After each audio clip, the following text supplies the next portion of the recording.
Since a very remote time, the earth had been ruled by the descendants of Ikshvaku, the eldest son of Vavistha Muni. Within the Kaushalya province, Manu had built his capital city Ayodhya on the banks of the river Sarayu. Later on, under the rules of Ishvaku's descendant Maharaja Dasarath'a, Ayodhya flourished wonderfully. The city was well laid out with border and straight avenues, washed by perfumes, water sprayed from the trunks of elephants. The arched gateways to the city were made of marbles, and the gates were made of gold and silver, inlaid with valuable jewels. Ayodhya walls were strongly fortified, and thousands of warriors were posted to protect the city from invaders.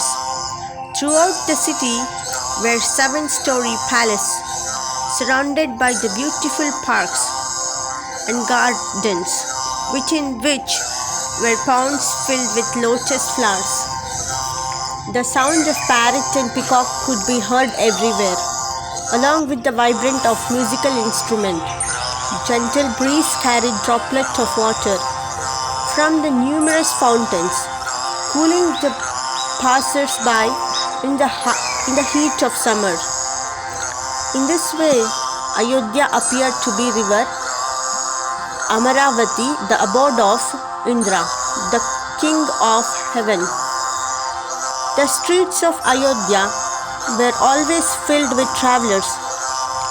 Kings and princes from all parts of the world came to pay their annual tribute as well as respect to the emperor. Maharaja Dasarath'a was a great Rajashri, considered to be almost on the level of Maharishi. He was devoted to truth and greatly loved by all his subjects. Maharaja Dasarath'a was an Atiratha, capable of fighting with many thousands of opposing warriors. Because of his pity as well as that of the citizens, Vedic civilization was practiced to its perfection.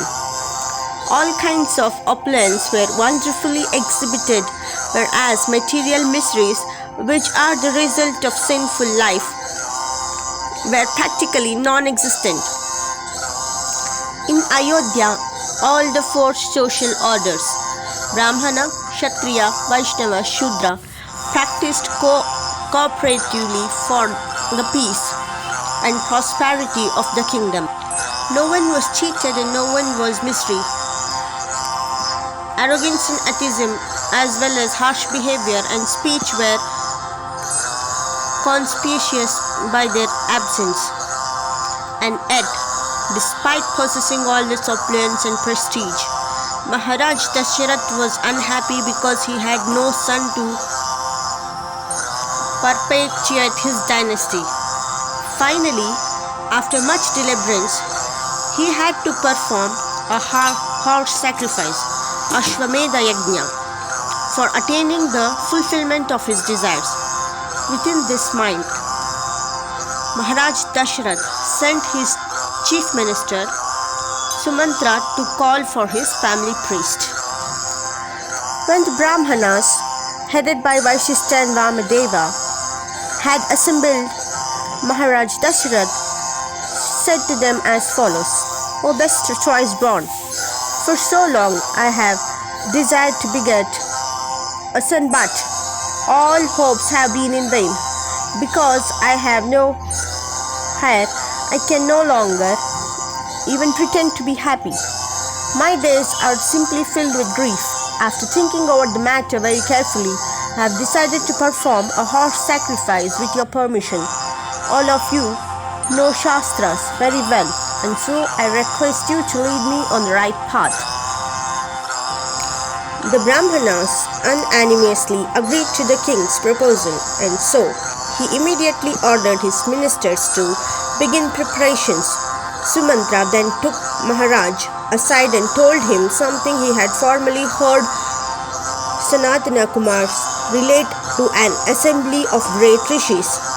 You will be very interested to hear this narration, my dear king, Sumantra said, because it predicts that in future you will become the father of 4 glorious sons.